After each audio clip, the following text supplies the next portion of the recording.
Hello beautiful people! Back at it with another video. I know it's been a little while.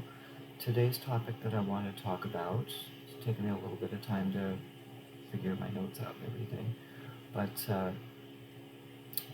this one's kind of interesting. I got a few points, bear with me. It's going to be a longer video than I would normally do, so, but hopefully they've got a bunch of information that'll help people.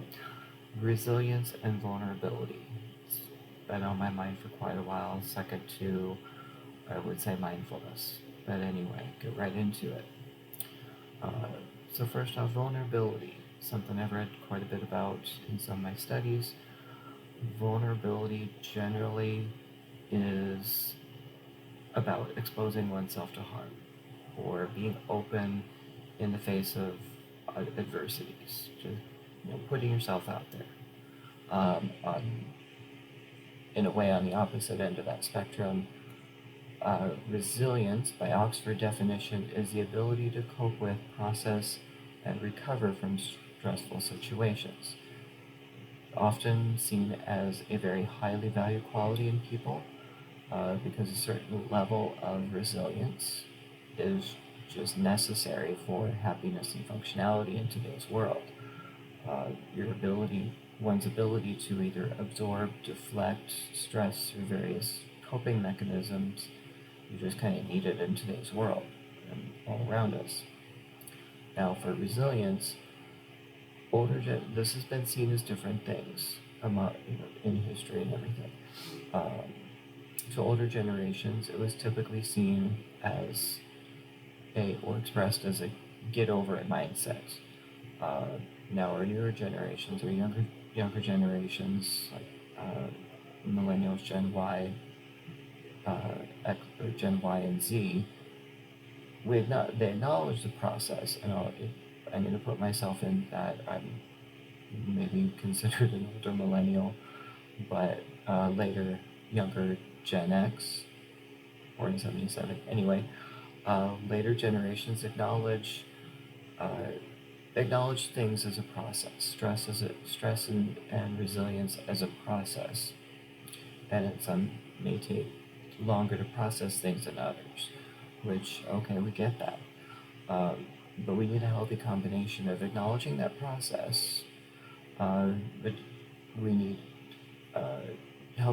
but we also need to realize healthy coping mechanisms and transitioning into those coping mechanisms to be resilient and express our resiliency towards stress, setting those realistic goals to carry on with life and being resilient.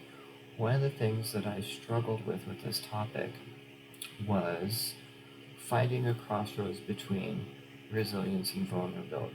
As I tossed it back and forth, thinking they seem like polar opposites. Being resilient to something, but then also, but on the other hand, being open and being vulnerable to things, and being open to experiences and different things. I struggled for the right word until I reread a couple pages from a book author by the name of Brene Brown. I was introduced to this lady in one of my psychology classes. She's a vulnerability expert. I got her book, recommended book, Daring Greatly, awesome read. Anyway, she mentions shamefulness, and not in a bad way, or I wouldn't say in a bad way. And she says in here, what do people that are most resilient to shame, who believe in their worthiness, and she says, I call these people wholehearted have in common. To be wholehearted, you have to know a lot about shame. And a lot of this book deals with vulnerability. She considers herself a vulnerability expert, and I'm not going to deny that at all. But wholeheartedness, understanding shame is only one variable that contributes to wholeheartedness. It's a way of engaging the world to a place of worthiness. saying that I'm worthy of something, that I'm worthy of being, that I'm worthy of talent. And there's a small list, and I'd like to share that. 10 things for cultivating wholeheartedness. Cultivate authenticity, letting go of what people think. You're going to notice that theme here. Cultivating self-compassion, letting go of perfectionism. How many of us, everything has to be perfect? Let go of that. Have self-compassion, be forgiving of what you're doing, but what you're doing is enough. I find perfect examples in these videos. I get done with a video and I might think, oh crap, I could have done that better. But you know what? I'm putting myself out there, and I feel my message is good, so I'm going to continue to do it. And with practice, I will slowly get better. But I'll look back in several months or a year and look at some of these videos and be like, oh crap, these are horrible. Cultivating gratitude and joy, letting go of, and to do that, you'll have to let go of scarcity and a fear of the darks. Just sharing a few of these. Cultivate creativity, letting go of comparison. In order to express a full range of personal creativity, don't compare yourself to people. Just let yourself be.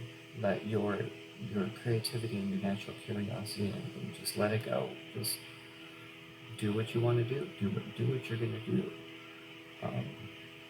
Cultivating play and rest, letting go of exhaustion as a status symbol. Don't work yourself to exhaustion. But make your life fun, or find. I shouldn't say that. More appropriately, let yourself have fun. Let yourself find fun in things. Because you can even find fun in work. Enjoyment in different life things. Cultivating calm and stillness by letting go of anxiety as a lifestyle. Anxiety should be a part of your lifestyle, and that's cultivating laughter, song, and dance. Let go by letting go of being cool and always in control. You don't have to be in control of everything. Sometimes you gotta just let things happen, but be okay with things just unfolding how they are. Anyway, like I said, there's 10 things there. And there's 10 things there. Just shared a few of those. The book is called Daring Greatly. It's a really good read if you're interested in vulnerability and that kind of a thing. Brene Brown, I listened to her podcast on Podcast Guru, I believe it is, on my phone. Sometimes I forget the different apps that I use. But yeah, that's kind of the crossroads of vulnerability and resilience. Being open to being vulnerable to people around you, but also being resilient to the kind of feedback that they might give you. People are going to judge you, but be wholehearted. Practice wholeheartedness to let go of that judgment and just be your authentic self around people. People will accept you if they're worthy of being part of your life. And if they don't accept you, well, then that's kind of on them to me. Anyway, so that is resilience and vulnerability. Hopefully this sparks joy in some of you and strikes a chord with a few of you. That is all. Have a great day.